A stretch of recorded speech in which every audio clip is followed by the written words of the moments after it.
Hey everybody, special guest here on TYT Sports. This is a story that we have covered many times over. And now I bring to you the man that is taking on the behemoth that is the NFL and the NFL Network, Jim Trotter. Jim, thank you so much for joining me. I know we are limited with time here, so let me just ask you this. Um, I have seen how the lawsuit has stated that, and I quote, the NFL's treatment of Mr. Trotter is consistent with a documented history of silencing, retaliating against, and blackballing black men who speak out about such conduct. You listed, obviously, you're bringing the lawsuit, so you're involved, but you have listed Colin Kaepernick, DeMaurice Smith with the John Gruden emails, race norming, and Brian Flores. Those are some of the well-known cases. Are there any other cases that you believe the NFL fan should know about this pattern of discriminatory practices? Well, the pattern of behavior is as old as the NFL itself. I mean, we can go back to the 1940s where there was a 12 to 14-year ban on black players in the NFL. We can go to the fact that for many years, blacks were not allowed to play the center position or the quarterback position or the middle linebacker position because it was thought they were thought to be thinking man positions. We can fast forward to the early 2000s, where Johnny Cochran and Cyrus Mary threatened to bring a lawsuit against the NFL over discriminatory hiring practices as it relates to head coaches. And then at that time, the NFL implemented the Rooney Rule, and that's how we started to see more blacks being hired as head coaches. We can point out that there was not a black general manager in the NFL until the early 2000s. We can talk about the fact that there has never been a majority black owner in the NFL. We can talk about at the league office, where one of their top executives told me that there are only two black people among the top 11 executives there. I mean, I could go on and on. I think the numbers and the history speak for themselves as it relates to the NFL and the treatment of blacks and black men in particular. Certainly. We covered the quote unquote gentleman's agreement, even though it certainly lacks the gentlemanness of that agreement. With the Chicago Bears being from Chicago, I think myself doing that piece was a shock to many in my inner circle and outside of who are Bears fans, yet really don't understand the history of what George Hallis was involved with. Everyone knows him as Papa Bear. They don't know him about that dear relationship he had with someone like George Preston Marshall. Another question is, this kind of puzzled me. During the summer protests post George Floyd, I saw a report from Yahoo Sports where essentially a lower level staffer within the NFL's social media team, per se, put together a video with NFL players, and they put out a PSA because it seems like the NFL was going to do nothing. Then we saw Roger Goodell in, I'll just say it, it looks like his basement where he is on his outdated Dell computer with the camera where it looks like it's in 480p, saying, we at the NFL believe Black Lives Matter. Dave Zirin, a mentor of mine, has interviewed Michael Bennett, who has said, yeah, Roger Goodell believes Black Lives Matter because it benefits him only financially because of the product that they put out and our labor. Do you, Mr. Trotter, believe that Roger Goodell believes that Black Lives Matter? Oh, I'm not going to try and get inside of Roger Goodell's head. I think that from a professional standpoint, we have seen that he is paid to take bullets for the owners, and that every decision that has been made appears to be made from the mindset of how best to keep revenues flowing into the NFL. So, the thing that's disappointing about that whole video and what Roger Goodell said at that time is that I will never forget Dr. Harry Edwards, the renowned sociologist, psychologist, and social activist, who told me that when Colin Kaepernick first took a knee, that he emailed Roger Goodell and that he basically told Roger Goodell not to make Colin Kaepernick a martyr, which is exactly what the NFL did. And then Dr. Edwards went on to say to me that he had warned Roger Goodell that something like this could happen when Roger first got into office. So let's go back to 2006. Roger is voted in as commissioner. He reaches out to Dr. Edwards and asks for a conversation to discuss the landscape of the NFL and what he was getting into. The two of them then meet the following week, according to Dr. Edwards, at a preseason game in Oakland between the 49ers and the Raiders. And they spend more than 3 hours in an owner's suite talking about the state of the league. And one of the things that Dr. Edwards says he told Roger Goodell was that the face of the league was changing and that it was becoming more black and that these players were not going to leave their communities at the locker room door. And that was something he was going to have to be prepared for. Well, exactly 10 years later, Colin Kaepernick took a knee, and Roger Goodell and the NFL, excuse me, could not have been more caught off guard or unprepared for that moment as we saw. And so for them to take the position that they took, that demonstrating a silent demonstration was bad for business, and that you had people like Jerry Jones saying if one of his players takes a knee, he would no longer be a Cowboy. Then to come back a couple of years later and say we got it wrong. Well, you only said that at a time where you felt you had cover Mm-hmm. from the rest of the country, which was responding to the murder of George Floyd. And all of a sudden, we saw corporations trying to show that there was empathy and concern and whatnot for the Black community. And I would argue that since then, things have kind of regressed to back to the mean, so to speak. So that whole thing never really sat well with me. But one thing that it did, I believe, is it showed to the players that if they stand together, particularly the prominent players, I'm not just talking about the rank and file, but the faces of the league, if they stand together, they can produce change in the NFL. The question is simply is, will they stand together on these issues? And that was one time that they did, and we saw what happened. We've also seen through sports history that the one card at the end of the day, sans, pre or post rather, public statements, trying to get players together, what have you, is the one card that athletes can play is withholding their labor to make change. Is it, and you've worked in NFL media group, you have been an esteemed journalist for a long time, is it too much to ask for athletes to band together for a greater good, a la Colin Kaepernick being essentially blackballed from the league and demanding that he be signed to a team? Is it too much to ask? Is it too tall of a task, maybe? Well, I think it's an individual choice, obviously. And I think what happens here, which is not unlike any business really, is that people will try and protect their pocketbooks for the most part. And that's in any profession. It's not just the NFL. It could be in the media business. It could be in whatever business you want to go into. And people will try and protect their pocketbook because they have to earn a living. And I get that. But the one thing I always say is that, and part of the reason that I brought my lawsuit is that when you are in a position to fight for change and you don't, then you have no reason to complain and you have no foundation on which to stand to make any complaints. And so I think if players feel strongly about something, and again, particularly the face of the league, the faces of the league, and they feel change needs to be made, then they should stand together to fight for that change. Was I disappointed that more players did not stand with Colin? When I say stand with Colin Kaepernick, I mean support him in terms of demonstrating in the same way? A little bit. But I think also part of that is, and I had players say this to me, if Colin were going to lead, they needed him to be out front to lead. And that was not the way that Colin did this.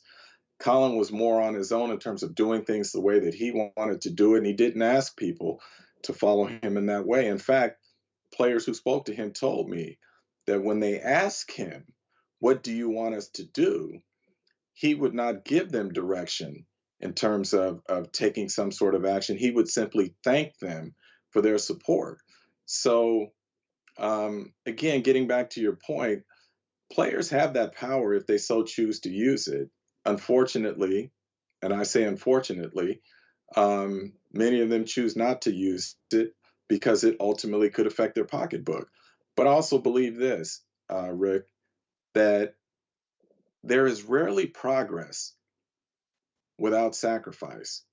And so at the end of the day, you have to ask yourself, what are you willing to sacrifice for progress and for change and for positive change? And that's an individual decision. And for me, at this moment in my life, in my career, with this lawsuit, I felt I was in a position to say, you know what, I can't keep complaining about these things if I'm not willing to stand up and fight for them. And that's why I filed my lawsuit. And we'll see where it goes from here. You have asked Roger Goodell in back to back Super Bowl press conferences about the lack of representation within the newsroom. You quoted James Baldwin. Who else are your, would you say, influences and mentors? Oh, I think my influences are long. Obviously your parents, my parents are influencers, my family. But then when you get outside of that nuclear circle, I think my professors at Howard University, Sam Yet, Dr. Lee Thornton, they were people of conviction and character. And so when you are in that environment and when you are taught by these individuals, at least me, I don't want to speak for anyone else. For me, it touched me very deeply in a way to say that there's a right way and a wrong way to do things, particularly in this profession. And I've tried, I'm not perfect, but I've tried to always do things the right way. And that's part of the reason that I've taken the stand that I've taken, um, in that I'm in a position, I believe, to speak out, and therefore I am going to speak out. In terms of NFL player protests, how do you believe, if there are any, the NFL media group or even those above it who control the copy failed in portraying those protests? Well, I don't think it's just the NFL media group. I think it's the media in general. I think at times we allowed Colin Kaepernick's message to be hijacked, and we allowed the focus to be on everything but what those demonstrations were about. We made it about the military. We made Mhm. it about the flag. We made it about freedom of speech, all these other things, when what Colin was protesting against was the brutalization of police towards Black people and people of color. And I think in the media, and I wrote a column about this one time and said, particularly for Black journalists, young Black journalists have to understand that the real power in this business is not necessarily in front of the camera or with the pen. The real power is in those glass offices in your office building where the editors sit, where the producers sit, and where management sits. And they make the determination of what stories are going to be covered, how they're going to be covered, who is going to cover them, and when they're going to be covered.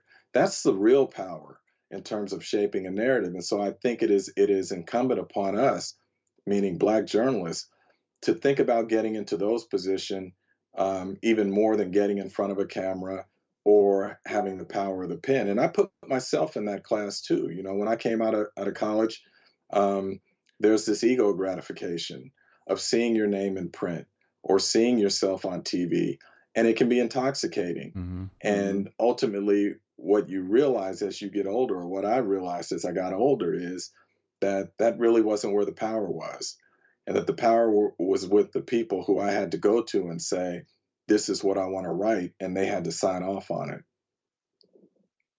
I am moved by your stance. Um, Personally, I think a lot of people would not do what you did at those Super Bowl press conferences. Um, I know a lot of people probably wouldn't stand for the things that you were standing for because it would mean potentially sacrificing. What was the moment where you felt like you had to speak up and had to make it public? The thing that most people don't know is that I had been trying to address this issue internally for, in particular, the last 2 years. Even before I first addressed Roger Goodell, I had been bringing this up internally. And then after I addressed him for the first time and saw that no one from the league office ever reached out to me to have a discussion about it, no one from the media group ever reached out to me to have a discussion about it, then I felt I really needed to push the issue internally, which is what I did.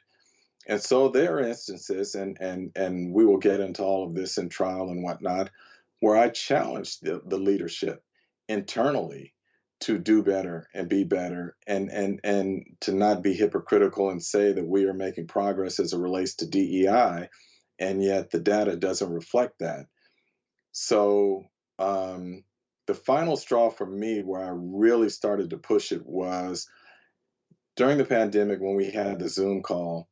The newsroom had a Zoom call, and there were over 40 plus people on it. And there was a reporter from the news group who made the allegation that Buffalo Bills owner Terry Pagula had made the comment regarding player activism, that if blacks think it's so bad here, they should go back to Africa and see how bad it really is. And so I challenged our leadership to say, what are we going to do about this? And they told me that they needed to speak to the reporter. It was the first they were hearing of it, and then they were going to notify the New York office about it, and we would see what would happen from there. Well, weeks turned into months, and I was asking every week, what are we doing? What are we doing? Where are we at? And I kept being told that New York is aware of it and they're investigating it. And then ultimately, I was told by my supervisor, I got an answer for you and you're not going to like it. And he said, they said it's an HR matter and that's it. And I said, oh, we're going to sweep it under the rug then. He said, I'm just telling you what I was told.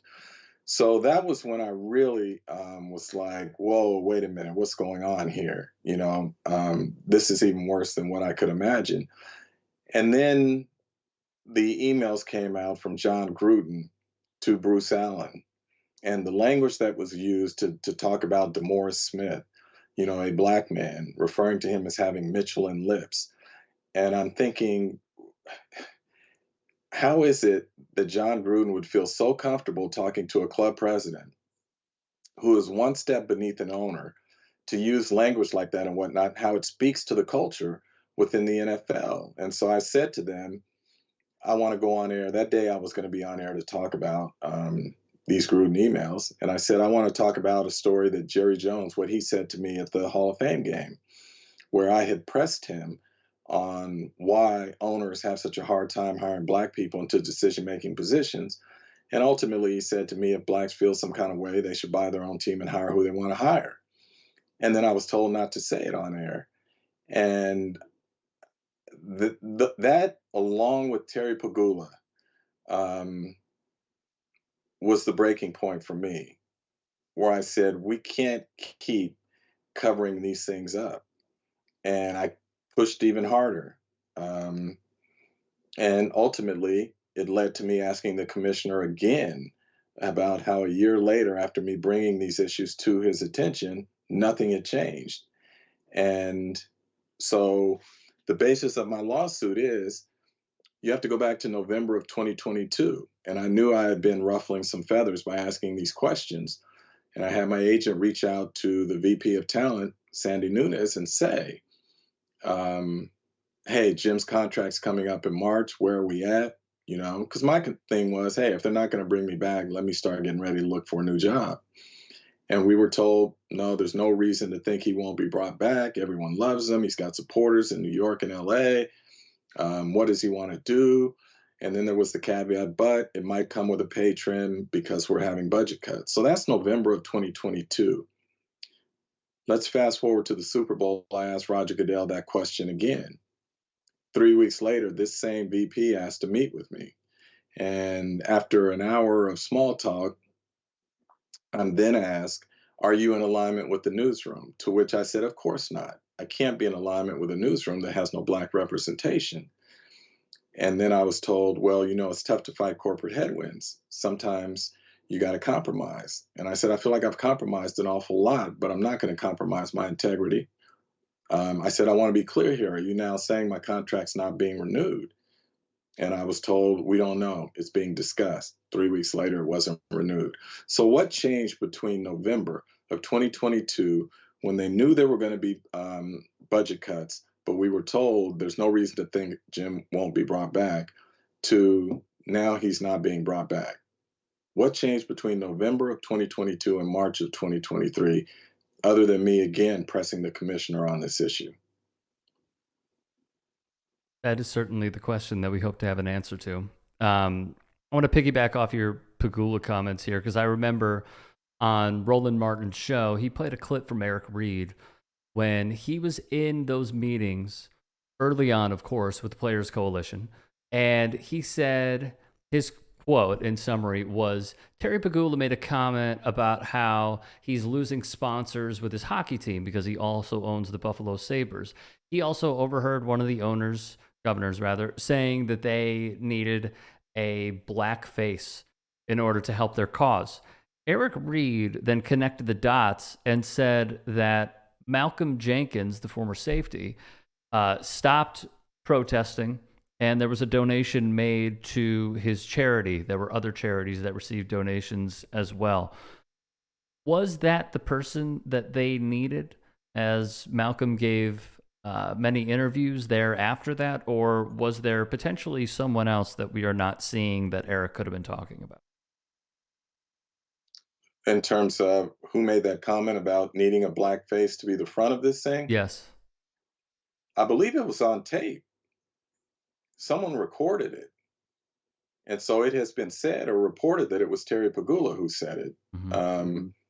So, to my understanding, so that's the thing here is that people, Terry can deny that he said this to this reporter. And what I find interesting is that if the NFL indeed investigated the allegation against Terry Pagula by one of its own reporters and found that the allegation was not true, and yet is still putting that reporter on the air, something doesn't balance out there. Why would you put someone on the air who has made a false statement again and a very serious false statement against an owner? And if what you found is that there is truth to what he said, then why wasn't Terry Pagula disciplined, publicly disciplined? Those are two things I would like to know. Um, the other thing is that when Jerry Jones says that I wasn't accurate with what he said, or something to that degree, I don't remember the exact quote. Um, if you look at past behavior, is it really that hard to believe that Jerry Jones actually said that? The same man who said that if a player took a knee, he would no longer be a Cowboy. The same person as a young boy stood on the steps of a high school in Arkansas while black students were verbally assaulted for trying to go to school. So I'm not, it's funny to me how people want to ignore past behavior as we talk about these things. But look, you can believe what you want to believe, and I'm good with that. All I know is that for me, this simply wasn't tolerable anymore. It's not acceptable.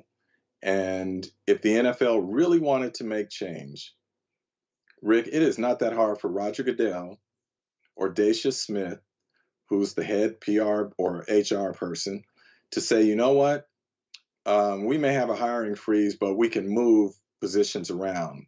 We can create openings where we need them. And we feel that it is important for a newsroom that is covering a player population, which is 60 to 70% Black, to at least, at the very least, have one Black manager in that newsroom, or have one Black copy editor in that newsroom, or have one full time Black news assistant in that newsroom. Because while I was there, at the time that I left, none of those things existed. I'm curious, as you look back on your career, which is one that I am fairly certain many journalists would love to have, why did you get into this space in the first place? What did you feel that brought you to this career? Oh, it was simple. I loved the game. But I also knew that I was never going to be good enough to play professionally. And so as a teenager, I asked myself, what's a way that I could stay close to the game that I love without actually playing it? And one of the ways was writing about it. And that's how I got into this. And then, like with anything else, as you get older, you mature, your values, the way you see things change. And I began to see it not as a game, but as a business, which is what the NFL is. It is not a game, it is a business. And therefore, there are things about it um, that can be distasteful. And let's just say that that's what I am now addressing. As you look back as well, is there one story that you covered that sticks out to you as one of your favorites? Oh, I don't know about favorites. That's kind of like, asking me which of my children I love most. I love them the same. Um, no, but I think there are stories that have had sort of a profound impact on me. Going back to when I was at Sports Illustrated and Sean Taylor was murdered, and everyone around me was basically writing that to some degree he brought it on himself because of his past, and completely ignoring how Sean Taylor had changed. And so fortunately Sports Illustrated allowed me to write it from my perspective in terms of how I viewed it, which was completely different from many of my colleagues. And it turns out that no, it wasn't about his past. There was a break-in at his house and he was defending his family. So that one sticks out to me. And the other one that sticks out to me, truthfully, is something I wrote while I was at NFL.com about the lack of diversity among head coaches.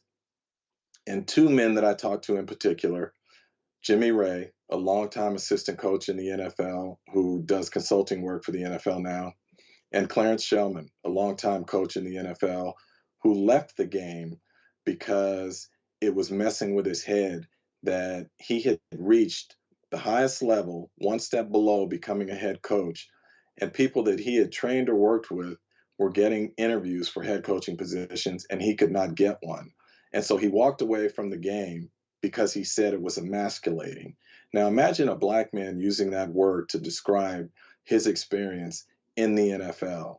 Emasculating. I've never forgotten that, nor have I forgotten him saying that he has been out of the NFL for more than a decade and it stays with him every day. So when the NFL talks about the importance of mental health, I don't think it gives a lot of consideration to how these discriminatory practices are affecting the mental health of these black men.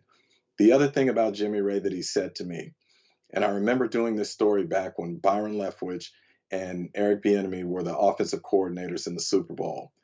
And I asked Jimmy Ray if he ever saw a time where these hiring practices of the owners were going to change. And he said to me, not in his lifetime. And he said that racism is so deeply embedded, systemic racism is so deeply embedded in our society that he just could not see it changing in the NFL. And that was very sobering for me. And it hit me really hard because these are men who had worked hard to position themselves to have a chance to be a head coach in the NFL and never got that opportunity, not because they weren't qualified and not because they weren't capable, but simply because of the color of their skin. Well put. I have two more for you. There's something that I try to explain to my parents because I've worked for a few different networks, media major. The erosion of local journalism has been troubling to me, seeing how many newspapers have closed up because these, even if they are hyper local stories, are important stories. And sometimes those hyper local stories will go national because of the impact that it would have. Why do you believe that so many local towns and local newspapers have simply gone into the wind, and how much of a threat is this to the profession of media in general in deciphering truth from fiction? No, it's not just a threat to media, it's a threat to society. I mean, the fourth estate, what I was taught in journalism school is that our purpose was to provide accurate and fair information so that people could be informed and make quality decisions about things that affect their lives. And so as we see newspapers start to dry up and whatnot, particularly on the local level, as you said, um, that means you're not getting all the information you should have about things that can affect your life and the decisions that you make. So it's dangerous from a societal standpoint, not just a media standpoint. Why are they drying up? It simply comes down to money. When I got into the journalism profession, many of the newspapers were family owned. And so when I arrived at the San Diego Union Tribune, at the time it was the San Diego Union, it was family owned. Well, now many of these newspapers have been bought up by venture capitalists, hedge funds, and whatnot, and they strip them down. And it is all about the money, the bottom line, as opposed to the journalism. And that's a very troubling state to be in here. So, am I concerned about that? Absolutely, I am. Not just because I am a journalist, but also as somebody in this society who, when I'm out of the game, who is going to be relying on media outlets to provide me with information so that I can make informed quality decisions about things that are going to affect my life. It's serious, it's dangerous, and it's not just about the media, it's about us as a society being an informed society. Thing about fake news and whatnot, I shake my head because it's like we no longer accept facts, Hmm. if it doesn't fit into our echo chamber. And that's really disturbing. One variable that I've despised over time, and I would say this has come up in the last decade ish or so, maybe a little less, is aggregate media. We see it all the time on Twitter where someone will put, if Jim Trotter breaks a story, they'll put the story, but then at the end, they'll put via Jim Trotter or via at Jim Trotter. Clutch points. I know JJ Redick called it out. Whether someone were to love him or hate him, JJ Redick called out a site like Clutch Points on ESPN's First Take. How has this hurt those who are seeking to inform themselves when it is simply, hate to say it, a what used to be bastion of media? I used to read Sports Illustrated all the time. Now it is essentially serving as aggregate media, where I saw a former writer, I know this is a long-winded question, just follow me, Jeff Pearlman had a tweet about something, and they created an entire article over Jeff Pearlman's tweet, and the whole thing was maybe 5 paragraphs at best. How is this hurting those who are trying to garner information, and how does it leave them in the long run? That's a deeper conversation.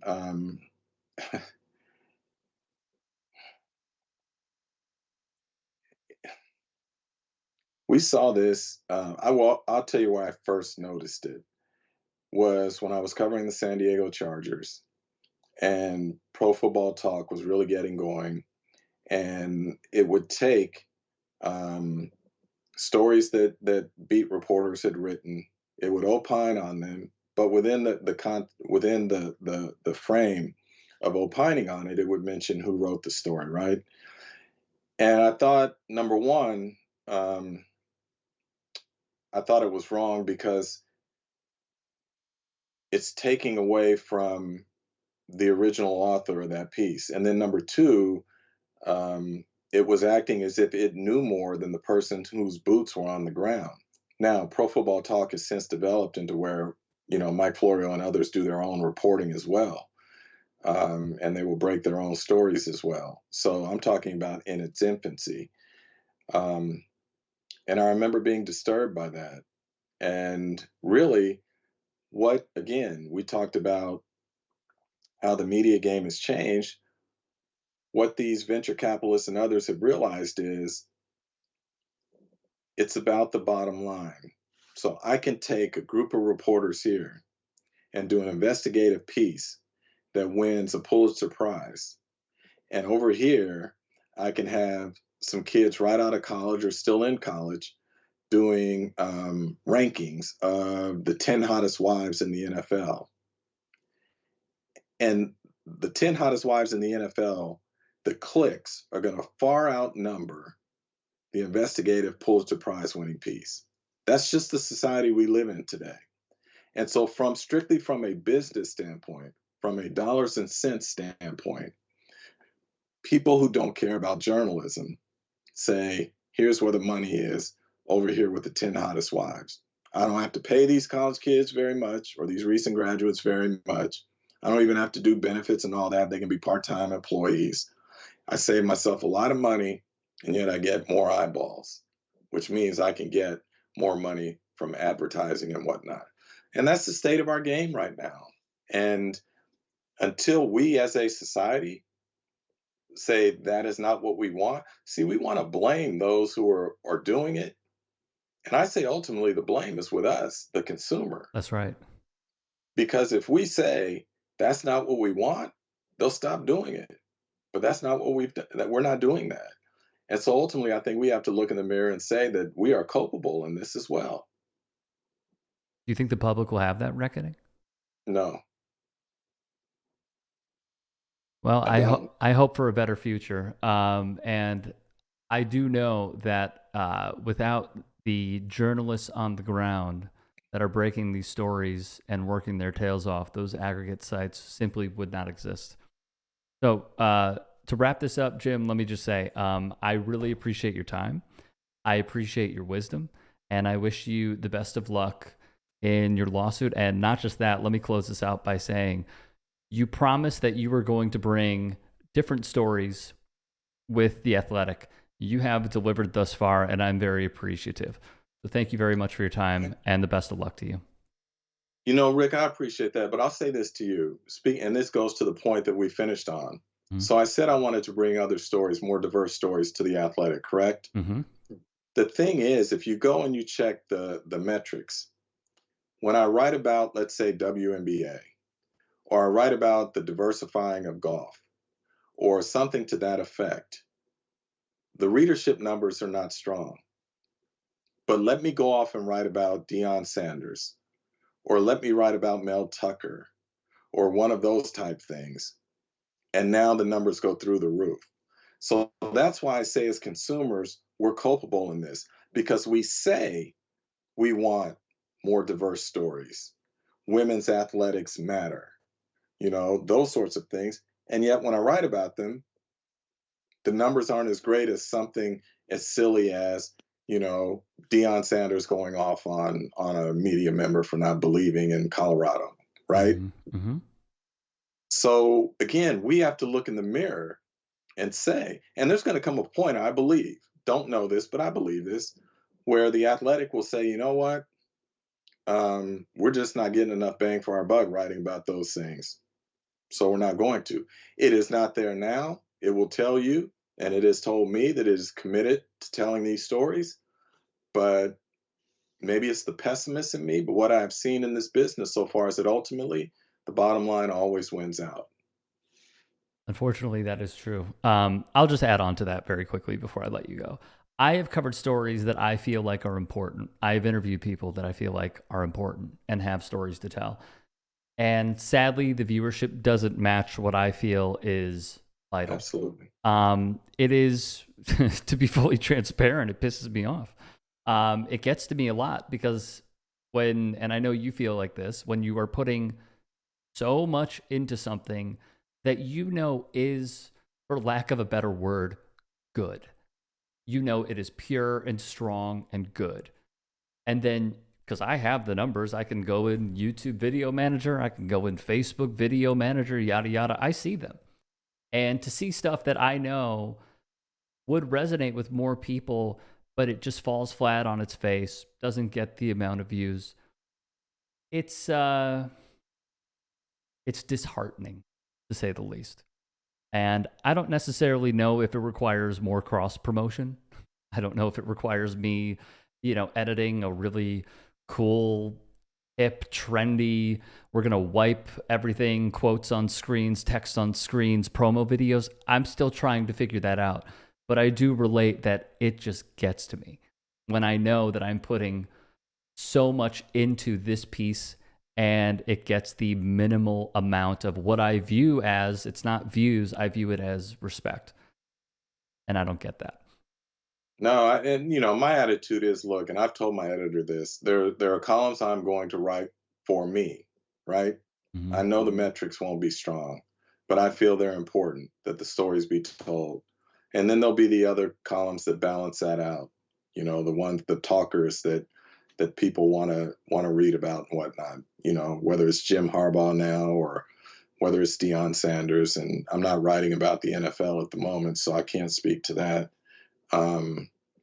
But I'm gonna try and do both, you know, as best I can to balance that. But you know, I ultimately believe you have to be true to yourself. And if you're not passionate about what you're writing, then what's the point?